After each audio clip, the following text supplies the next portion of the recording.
여러분, 안녕하십니까? 자고 일어나는 재앙, 데일리 재앙 브리핑입니다.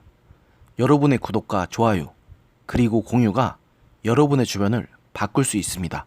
꼭 부탁드립니다.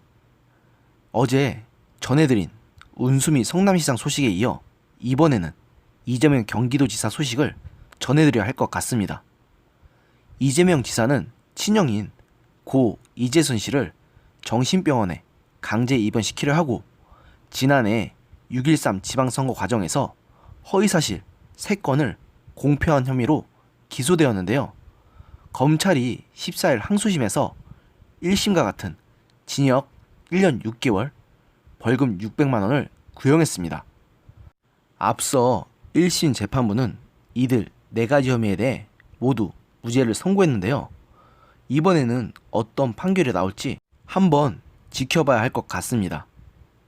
검찰은 이날 수원고법 제2형사부 심리로 열린 결심 공판에서 친형 강제 입원 시도 혐의에 대해 핵심 쟁점은 친형이 정신상태가 아니라 피고인이 직권을 남용해 보건소장 등에게 의무에 없는 일을 하게 했는지 그 과정에서 원칙과 기준을 위배했는지 여부이다. 피고인은 친형이 시정을 방해하고 가족들 사이에서 분란을 일으킨다고 생각해 이를 제거하려는 사적 목적을 달성하기 위해 직권을 남용했다는 취지의 구형 이유를 밝혔습니다. 검찰은 공직선거법상 허위사실 공표 혐의에 대해서도 유능한 행정가 이미지를 만들기 위해 자신의 업적을 과장하고 공직선거에서 유권자에게 거짓말을 한 피고인이 국내 최대 지방자치단체를 이끌 자격이 있는지 의문이다 라고 일침을 가했는데요. 이에 맞서 이 지사는 최후 진술에서 저는 공정한 세상, 상식적인 사회를 만들기 위해 시민운동가에서 공직사회로 입문했다.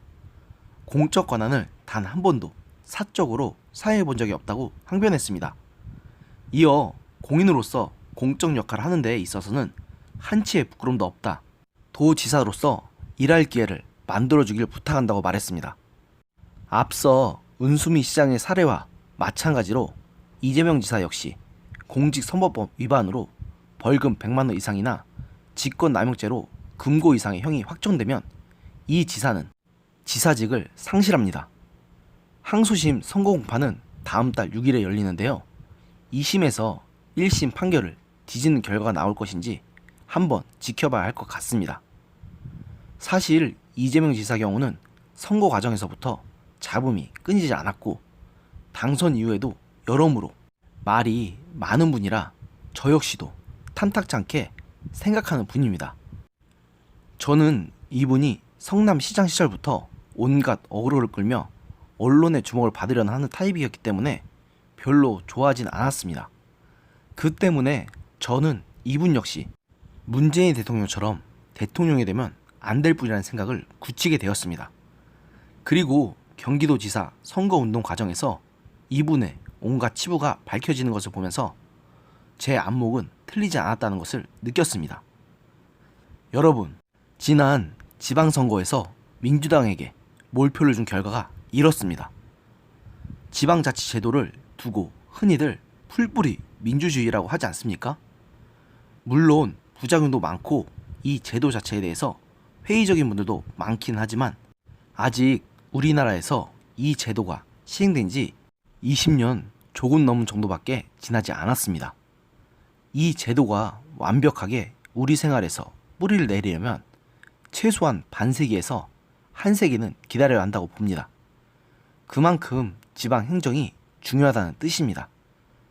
그런데 이런 선거에서 사실상 일당 독재나 마찬가지인 결과를 만들었으니 이런 자질미달의 정치인들이 대거 감투를 쓰게 된 상황입니다. 참으로 안타까운 일이 아닐 수가 없습니다. 이재명 지사가 어떤 판결을 받든 이번 일이 우리에게 주는 교훈은 명확합니다. 정말로 아무런 생각 없이 사람들의 대세에 휩쓸려서 던진 한 표가 자질미달의 정치인들이 감투를 쓰게 하는데 큰 역할을 할 뿐더러 그런 사람들이 만드는 정책으로 인해 피해를 받는 것은 결국 유권자들이란 사실입니다. 시청자 여러분, 부디 내년 총선에서 이런 우를 범하지 맙시다. 오늘의 영상은 여기까지였습니다. 들어주셔서 감사합니다.